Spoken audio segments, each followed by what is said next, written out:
Dear friends, Vande Mataram to all of you. Today we will learn Standard 12, Unit number 4, Read number 1, The Adjustment. It's a nice story written by a famous poet, director, film star, શાયર ગુલઝાર. મિત્રો, ગુલઝારની થોડી વાત કરીએ તો તે બચપણથી જ વાંચવાના શોખીન. એકવાર તેને કોઈએ રવિન્દ્રનાથ ટાગોર દ્વારા લિખિત ધ ગાર્ડનર ભેટમાં આપેલી. બસ તે બુક વાંચ્યા બાદ જાણે કે તેને એક તીવ્ર ઈચ્છા થઈ આવી કે I want to be a writer.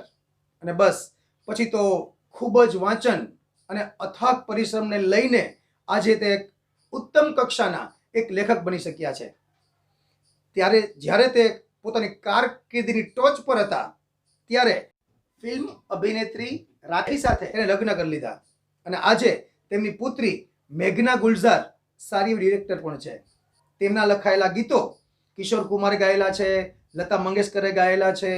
આ ઉપરાંત તેમણે ઘણી બધી ફિલ્મોનું ડિરેક્શન પણ કરેલું છે. તેને ઘણા ગીતો, ઘણી શાયરીઓ, ઘણા કાવ્યો લખેલા છે. એમાંય લોકડાઉનમાં તો તેણે ઘણી બધી સરસ સરસ શાયરીઓ લખેલી છે કે ન જાને જિંદગી કા ये कैसा दौर है, न जाने जिंदगी का ये कैसा दौर है, इंसान खामोश है और ऑनलाइन इतना शोर है. બીજી પણ શાયરી એક સરસ છે કે बेवजह घर से निकलने की जरूरत क्या है, बेवजह घर से निकलने की जरूरत क्या है, मौत से आंख मिलाने की जरूरत क्या है.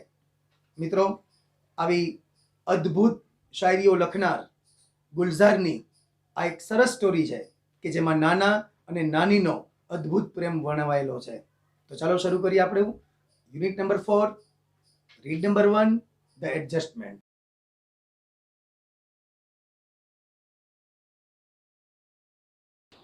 વિદ્યાર્થી મિત્રો, પાઠની સુંદર મજાની ઇન્ટ્રોડક્શન જોયા બાદ હવે આપણે આપણું unit number 4, read number 1, the adjustment, line to line શરૂ કરીએ. ટુ એડજસ્ટ મતલબ થાય સમાયોજન કરવું અને એડજસ્ટમેન્ટ એનું નાઉન થાય એટલે સમાયોજન, અથવા આપણે એમ પણ એમ કહીએ કે અનુકૂળ થવું તો અનુકૂલન થાય એનું નાઉન. આપણું પાઠનું હેડિંગ છે. It was a mistake not to take nana, our grandfather, to the funeral of our grandmother, our nani. શબ્દ નવો આવ્યો, ફ્યુનરલ એટલે અંતિમ વિધિ. તો વાક્ય શું છે પેલું કે અમારી ભૂલ હતી. શું કે અમે નાનાને ન લઈ ગયા. શેમાં ના લઈ ગયા? અમારા ગ્રાન્ડમધર એટલે કે નાનીની અંતિમ વિધિમાં ન લઈ ગયા, એ અમારી ભૂલ હતી. ગો, ટેક હર અવે, whisper into her ears that I too am on the way, not far behind. Tell her I will see her in the beyond. મિત્રો, બહુ મસ્ત વાક્ય છે. જો આ અવતરણ ચિહ્નમાં વાક્ય છે, મતલબ એ વાક્ય કોઈના બોલાયેલા હોય. તો આ પાઠમાં વાત કરીએ તો આ વાક્ય નાનાને બોલાયેલા છે. શું કહેશ? ગો ટેક હર અવે, એને લઈ જાઓ, અને whisper into her ears that, તેના કાનમાં ધીમેથી કહેજો. વિસ્પર એટલે સ્પીક સોફ્ટલી, ધીમેથી બોલવું. કે શું કહેજો? ધેટ એટલે કે I too am on the way, કે હું પણ માર્ગમાં જ છું, એટલે કે રસ્તામાં જ છું. નોટ ફાર બિહાઇન્ડ, તેનાથી દૂર નથી હવે હું. Tell her I will see her in the beyond, એને કહેજો કે હું પણ તેને પેલે પાર, બિયોન્ડ મતલબ પેલે પાર, પણ પેલે પાર મતલબ અહીંયા સ્વર્ગમાં અથવા પરલોકમાં, એની વાત છે. એને કહેજો હું પણ હવે એની પાછળ જ છું, બહુ દૂર નથી, હું તેને અહીંયા પરલોકમાં કે સ્વર્ગમાં મળીશ. વિથ હેવી હાર્ટ્સ, આ ખાસ એક યાદ રાખજો. વિથ હેવી હાર્ટ્સ મતલબ થાય બહુ દુઃખી હૃદયે. વી હોસ્ટેડ નાનીસ બાયર ઓવર અવર શોલ્ડર્સ, બહુ દુઃખી હૃદયે અમે નાનીની ઠાઠડીને અમે અમારા ખભા પર ઉઠાવી. I turn to look just once and found Nana stepping away from the balcony into the room, pulling the door shut after him. I turn to look મતલબ કે હું જરાક આમ જોવા પાછળ ફર્યો, જસ્ટ વન્સ, માત્ર એક જ વાર.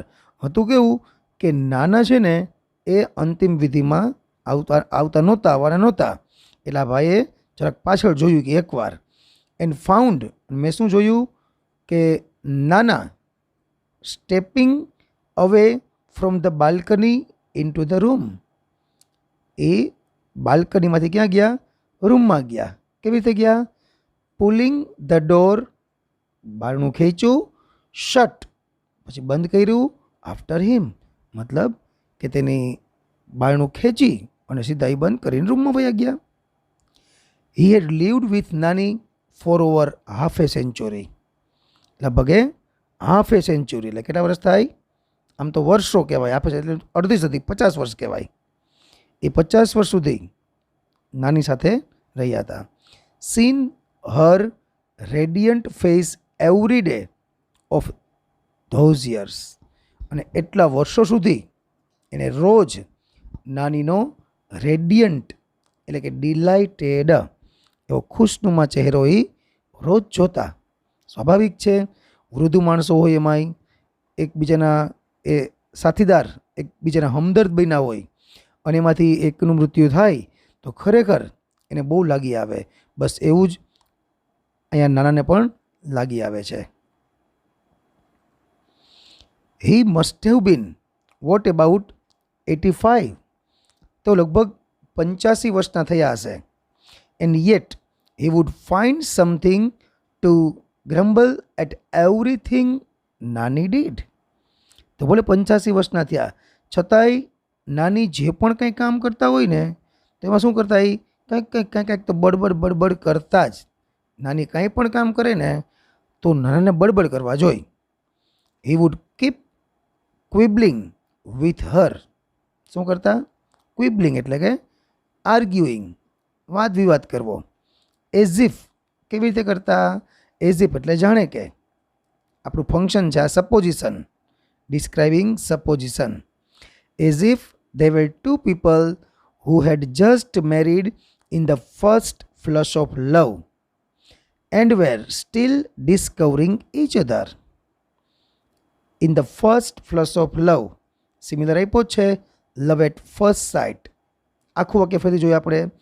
હી વુડ કીપ ક્વિબલિંગ, તે દલીલબાજી કરવાનું ચાલુ જ રાખતા. વિથ હર એટલે કે તેણી સાથે. એઝ ઇફ જાણે કે they were two people who had just married in the first flush of love. જાણે કે બે લોકોએ હમણાં જ લગ્ન કર્યા હોય. કેવી રીતે? લવ એટ ફર્સ્ટ સાઇટ, જાણે કે આમ ફર્સ્ટ સાઇટમાં જ એકબીજાના પ્રેમમાં પડ્યા હોય અને લગ્ન કર્યા હોય. અને વેર સ્ટીલ ડિસ્કવરિંગ ઈચ અધર, અને જાણે કે હજુ પણ એકબીજાને જાણવાનો પ્રયત્ન કરતા હોય તે રીતે ઝઘડો કરતા. એટ ટાઈમ્સ અ પેટી ક્વોરલ. ક્વોરલ મતલબ થાય ઝઘડો. ક્વોરલ એટલે ફાઇટના અર્થમાં પણ થાય. તો કોક વાર શું થાય? એવો ઝઘડો કાંઈક થાય. ઝઘડો કેવો? પેટી ક્વોરલ, નિયંત્રણ બહારનો ઝઘડો. તો વુડ પુશ ધેમ, આ પેટી ક્વોરલ આ વાક્યનો કરતા થયો. પછી વુડ પુશ ડાઉન, એ વુડ પુશ એ ક્રિયાપદ થયું. વુડ પુશ ધેમ ઇન્ટુ લોંગ સાયલેન્સ. કોઈક વાર ઝઘડો નિયંત્રણ બહાર વહી જાય, કાબુ બહાર વહી જાય તો એ ઝઘડો તેઓને બહુ લાંબા સાયલેન્સમાં, બહુ લાંબા મૌનમાં ધકેલી દેતો. They would stop talking to each other for days together. For days together મતલબ દિવસો સુધી. They would stop talking to each other. દિવસો સુધી એકબીજા સાથે બોલવાનું બંધ કરી દેતા. When we would try to intervene, all નાના would quip. અમે શું કરતા? બે વચ્ચે ઇન્ટરવેન એટલે ઇન્ટરફિયર. અમે વચ્ચે સમાધાન કરવા આવતા, મતલબ ઇન્ટરફિયર, સમાધાન કરવું. તો ઓલ નાના વુડ ક્વિપ. ક્વિપ કરવું એટલે મેક અ વિટી રિમાર્ક, એટલે કટાક્ષમાં બોલવું. નાના શું બોલતા? It happens son, it happens, કે દીકરા આવું થાય, આવું તો બને એમ. It takes time to adjust to each other, કે એકબીજાને અનુકૂલન કરવામાં સમય તો લાગે. મતલબ જ્યારે ઝઘડતા ત્યારે જેના દોહિત્ર હતા, દોહિત્ર અને દોહિત્રી એટલે શું થાય, એની દીકરીના દીકરા એ વચ્ચે આવતા, સમાધાન કરવાની ટ્રાય કરતા. તો નાના કટાક્ષમાં શું કહેતા કે દીકરા આવું તો બને રાખે, આવું તો ચાલ્યા રાખે. It takes time to adjust to each other, કે એકબીજારે એડજસ્ટ થવામાં સમય તો લાગે, એમ કટાક્ષમાં કહેતા. It was fun listening him to talk, તેમને વાતો કરતા સાંભળવાને એક મજા હતી, બહુ મજા આવતી વાતો કરતા ને સાંભળતા ને અમે. મધર વુડ ઓલવેઝ રિપ્રિમેન્ડ અસ, પણ મમ્મી અમને શું કરતી, રિપ્રિમેન્ડ એટલે સ્કોલ્ડ, ઠપકો આપવો. શું કહેતી કે યુ પીપલ પ્રોવોક હિમ, કે તમે લોકો જ એને ચીડવો છો. પ્રોવોક, ઇરિટેટ, ચીડવવું. And my mother has to bear the brunt, અને મારી મમ્મીને એમાં સહન કરવું પડે છે. હર મધર મીન્સ અવર નાની, અમારી મમ્મી એમ કહેતી કે તમે આને ચડાવો છો અને મારી મમ્મીને સહન કરવું પડે. તો મારી મમ્મી એટલે એની મમ્મી એટલે કોણ થાય, તો કે અમારા નાની. એ nani would wash out a few words together from a toothless mouth. Nani would wash out, wash out મતલબ speak in a loud noise, એટલે નાની આમ થોડાક શબ્દો કાઢતી. આમ વોશ આઉટ આમ તો સિસકરા કાઢવા થાય, અને ફ્યુ વર્ડ્સ થોડાક શબ્દો, ફ્રોમ અ ટૂથલેસ માઉથ તેના બોખા મોઢામાંથી થોડાક સિસકરા કાઢતી. શું કહેતી, બી ગ્રેટફુલ ધેટ, આભાર માનો કે આઈ ગેવ યુ 2 ગ્રાન્ડસન્સ, આભાર માનો કે મેં તમને 2 પૌત્રો આપ્યા છે. Now for the love of God just shut up, ભગવાનને ખાતર તમે બોલવાનું બંધ કરો. એમ નાની પોતાના ટૂથલેસ માઉસમાંથી ઠપકો આપતા નાનાને. My brother and I were at a very young and impressionable age. Most the impression, એના પછી ઇમ્પ્રેશનેબલ એટલે કેવી એજ, તો કે સેન્સિટિવ અને ઇઝીલી ઇન્ફ્લુઅન્સ્ડ, એટલે એકદમ સંવેદનશીલ ઉંમરના અમે હતા ને જ્યારે બહુ નાના હતા ત્યારે. When our father married second time, કે ત્યારે જ અમારા પિતાજીએ બીજા લગ્ન કર્યા. હી વુડ ઓફન અરોગન્ટલી, અરોગન્ટલી એટલે ઉદ્ધતાઈપૂર્વક, પરેડ એટલે વોક પ્રાઉડલી, આમ અભિમાનપૂર્વક ચાલવું, વટથી ચાલવું અને walk proudly, parade. In to the house with his new wife, કે એની નવી પત્ની સાથે એ ઘરમાં એકદમ ગર્વથી પ્રવેશતા. મધર વોઝ હેલ્પલેસ, ને મમ્મી બિચારી કેવી હતી, હેલ્પલેસ એટલે મમ્મી હતી લાચાર. There was nothing she could do about it, તેણી એમાં કંઈ ન કરી શકતી. બટ નાની ફોટ વિથ હર, મારી મમ્મી તો કાંઈ ના કરતી, પણ નાની તેમની સાથે બાંધતી. જો વિથ હર એટલે કોની સાથે, તો કોઈ નવી પત્ની સાથે નાની બાંધતા. એન્ડ સ્કૂપ્ડ, સીમે તો જોઈ લો પહેલાં, પિકઅપ થાય, કલેક્ટ થાય, બાથમાં લેવું કે ઉપાડવું કે જે કયો એ. And scooped the 2 of us into her arms, અમને બંનેને તે પોતાના હાથમાં ઉપાડી લેતી. And brought us into her house, અને તેમના ઘરમાં લઈ આવતી. શું કહેતી, you want to rot here, do so, તમારે કે અહીંયા you want to rot us, rot એટલે ટુ બ્રેક ડાઉન, સડવું, તમારે અહીં સડવું છે એ કે, તો સડો એ કે. But I am not letting my grandchildren stay here to get thrashed by their stepmother. Stepmother એટલે થાય સાવકી માતા, સ્ટેપ મધર એટલે સાવકી માતા. અને ગ્રાન્ડ ચિલ્ડ્રન, ગ્રાન્ડ ચિલ્ડ્રન મતલબ પૌત્રો. તમારે કે સડવું હોય તો સડો કે અહીંયા, પણ હું મારા પૌત્રોને એની સ્ટેપ માના, સ્ટેપ મધરના હાથે માર ખાવા એને અહીં રોકાવા દેવાની નથી. ટુ લેટ એટલે રજા આપવી કે મંજૂરી આપવી. હું મારા ગ્રાન્ડચિલ્ડ્રન, મારા પૌત્રોને તેની સાવકી માના હાથે માર ખાવા હું એને રોકાવા દેવાની નથી. If anyone got her way with Nana it was Nani. બહુ મસ્ત વાક્ય જો તો આ. If anyone got her way with Nana it was Nani. આ વાક્યનો મતલબ એમ થાય કે નાના પાસે જો કોઈ કામ કઢાવી શકતું ને તો એ નાની હતા, એટલે ઇટ વોઝ નાની. ઘણીવાર વિચારવા આપણને કે નાની તો સ્ત્રી હતા તો શી વપરાવું જોઈએ ને, પણ એક ખાસ પ્રકારની ઇંગ્લિશમાં રચના હોય તમે કહી શકો ઇટ વોઝ નાની. એ નાની હતા કે જે નાના સાથે કામ પાર પાડી શકતા. She would tell it to his face. તેની મોઢા મોઢ કહી દેતા. બહુ મસ્ત આ પણ જો. She would tell it to his face. તેના ફેસમાં એટલે કે મોઢા મોઢ કહેતા. શું કહેતા? You will regret in the day I die. તમને તો જ્યારે કે હું મરીશ ને ત્યારે જ તમને પસ્તાવો થશે. You don't speak with the mother of this 2 children. તમે આ 2 બાળકોની માતા સાથે વાત નથી કરતા, બોલતા નથી. They are also not going to talk to you. તેઓ પણ તમારી સાથે વાત નહીં કરે. And you will sit all by yourself in the balcony and bath in the sun in your own loneliness. તમે પછી યાદ રાખજો, તમે એકલા રહેશો અને બાલ્કનીમાં બેઠા બેઠા શું કરશો?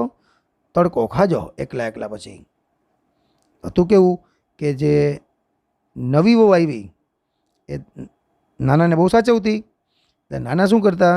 આની અરે એને બીજી અરે વાત ના કરતા. એટલે મમ્મીનો મગજ ગયો, એને કીધું કે તમે એકલા રહ્યો કે અહીંયા યાદ રાખજો કે તમે આની અરે વાતો નથી કરતા, એ પણ તમને બોલાવશે નહીં.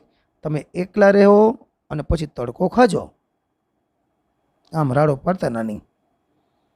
નાના વુડ સે બેરલી ઓડિબલી. બહુ સરસ છે આ બેરલી ઓડિબલી, એટલે માંડ માંડ સંભળાય તે રીતે નાના બોલતા. શું કહેતા? I am older than you. હું તારા કરતાં તો મોટો છું. You just wait. તું રાહ જો. And watch who is going to go first, you or I. You just wait. તું માત્ર રાહ જો અને જોજે. Who is going to go first, you or I. તું જોજે કે પહેલાં કોણ જાય છે, તું કે હું. શી વુડ સિમ્પલી સે. તો તેણી એકદમ સરળતાથી, આરામથી, ધીમા અવાજે બોલતી. Yes you will see, just watch. સાચી વાત છે એ કે તમે રાહ જોજો એ કે યુ વિલ સી, તમે જોજો. જસ્ટ વોચ, હા બસ જોજો જ તમે એ કે એમ. And nani really did leave before him. અને ખરેખર નાનીએ જ તેમના પહેલા વિદાય લીધી. Nana became all the more irritable now. નાના થોડાક હવે કેવા થઈ ગયા? વધારે ઇરિટેબલ થઈ ગયા. એઝ ઇફ, જાણે કે હી હેડ લોસ્ટ અ વેગર. જાણે કે તે શરત હારી ગયા હોય. વેગર એટલે બેટ, શરત. કારણ કે શરત લઈ ગઈ હતી, પેલા કોણ જાહે? નાના કે હું જઈશ, નાની કે હું જઈશ. તો ખરેખર ગયા નાની. તો નાનાને શરત હારી ગયા હોય ને એવી લાગણી થતી હતી. અને for a few days it took out is anger on food. થોડા દિવસ તો એને પોતાનો ગુસ્સો જમવા ઉપર ઉતાર્યો. બરાબર જમે નહીં, થાળી નડે નહીં, થાળીને ઘા કરી દે, એવું કરતા હશે કાંઈક. હી વુડ પુશ અવે હિઝ પ્લેટ એન્ડ શે. પોતાની થાળી નહીં ધકેલ દેતા અને બોલતા. શું બોલતા? Tell her I don't want to it. એને કહેજો હું કંઈ ખાવા ઈચ્છતો નથી, એમ કહીને થાળીને ધકેલ દેતા. હી ઇમ્પ્રિઝન્ડ હિમસેલ્ફ ઇન ધ બેડરૂમ. મૂળ શબ્દ છે બાળકો પ્રિઝન છે. જો અહીંયા પ્રિઝન, એના પછી આપણે શબ્દ બને પ્રિઝનર. પ્રિઝન મતલબ કેદ થાય, પ્રિઝનર એટલે કેદી. એનું વર્બ બને ઇમ્પ્રિઝન એટલે કેદ કરવું. આ એનું પછી કર્યું છે ભૂતકાળ. હી ઇમ્પ્રિઝન્ડ હિમસેલ્ફ ઇન ધ બેડરૂમ. શું કર્યું તેણે? પોતાની જાતને બેડરૂમમાં એને પેક કરી દીધી, કેદ કરી દીધી. વી રિમૂવડ મતલબ થાય દૂર કરવું. શું? A few of Nani's belongings to make the room liveable for નાના.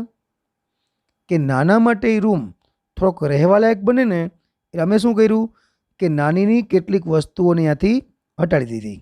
But he did not let us cart away Nani's bed. પણ નાનાએ અમને તેણીનો એટલે કે નાનીનો પલંગ એટલે કે બેડ ખસેડવા દીધો નહીં. આ લોકોને શું હતું કે નાનીની જે કાંઈ વસ્તુ એથી કાઢી લઈએ આપણે એટલે નાનાને વ્યવસ્થિત રહેવા મળે. અને શું છે, વસ્તુ બધી પડી હોય આમે તમે જોજો કે જે માણસ મૃત્યુ પામ્યો હોય ને એની બને એટલી વસ્તુને આપણે નિકાલ કરી દેતા હોય. નહીંતર તો શું થાય કે એ જોઈ અને વારંવાર બધું યાદ આવતું હોય. અને આ લોકોને એવું હતું કે નાની વસ્તુઓ બધી રૂમની બહાર જવા દઈએ, આપણે ખસેડી ત્યાંથી રૂમ લેવાલાયક બની જાય. આવો આઈડિયા હતો એ લોકોનો. પણ નાનાએ નાનીનો બેડ જે હતો ને એ ખસેડવા ન દીધો. In A dry hollow curse voice, એકદમ બોદા અને બરછટ અવાજમાં હી સેડ, શું બોલ્યા? લેટ ઇટ બી, તેને ત્યાં જ રહેવા દો. કેને? એટલે પલંગને એમ. Where else is she going to sleep, તો તેણી ક્યાં સૂશે? જો થોડુંક કોન્ટ્રોવર્સી વાક્ય છે. આપણા પાઠની શરૂઆત મૂળ અહીંથી થઈ. જો હવે આપણને ખબર છે કે નાની મૃત્યુ પામ્યા છે. હવે આ લોકો પલંગ ખસેડતા હતા તો નાના બોલ્યા કે પલંગને ત્યાં જ રહેવા દો, તો તેણી ક્યાં સૂશે? The day we had to take nani's ashes away for immersion, કે એ દિવસે અમારે નાનીમાંના અસ્થિનું વિસર્જન કરવાનું હતું. આપણે અસ્થિ કહીએ, આમ રાખ કહીએ, બરાબર. ધેટ ડે ટુ નાના stayed lock in the room, તે દિવસે પણ નાના રૂમમાં પેક રહ્યા. વેન આઈ વેન્ટ ઇન, હું રૂમમાં ગયો. I found him sitting on her bed, તો મેં તેને એટલે કે નાનાને નાનીના પલંગ પાસે બેઠેલા જોયા. He just touched the urn and said, એ માત્ર અસ્થિકુંભને અડ્યા એટલે કે સ્પર્શ કર્યો અને શું બોલ્યા? ટેક હિમ અવે, ટેક હિમ અવે, all my life he just kept fighting with me, કે તેને અહીંથી લઈ જાઓ, આખી જિંદગી તેને મારી સાથે ઝઘડા જ કર્યા છે. આવું બોલાય. કેને સ્પર્શ કરીને? અસ્થિકુંભને સ્પર્શ કરીને. તો મિત્રો, પાઠ હવે આપણો ઓરિજિનલ રંગમાં પ્રવેશે છે, બરાબર. આપણા કે નાની મૃત્યુ પામે છે. હવે નાનાની માનસિક હાલત અત્યારે આ સ્લાઇડમાં જોઈએ આપણે કે થોડીક બદલી ગઈ. હજી આગળ સ્ટોરીમાં શું થાય બહુ ઇન્ટરેસ્ટિંગ છે બધું. તો અહીંયા આપણે પહેલાં આપણા unit number 4 read number 1 the એડજસ્ટમેન્ટનો પાર્ટ 1 પૂરો કરીએ છીએ. આગળની સ્ટોરી આપણે પાર્ટ 2માં જોશું.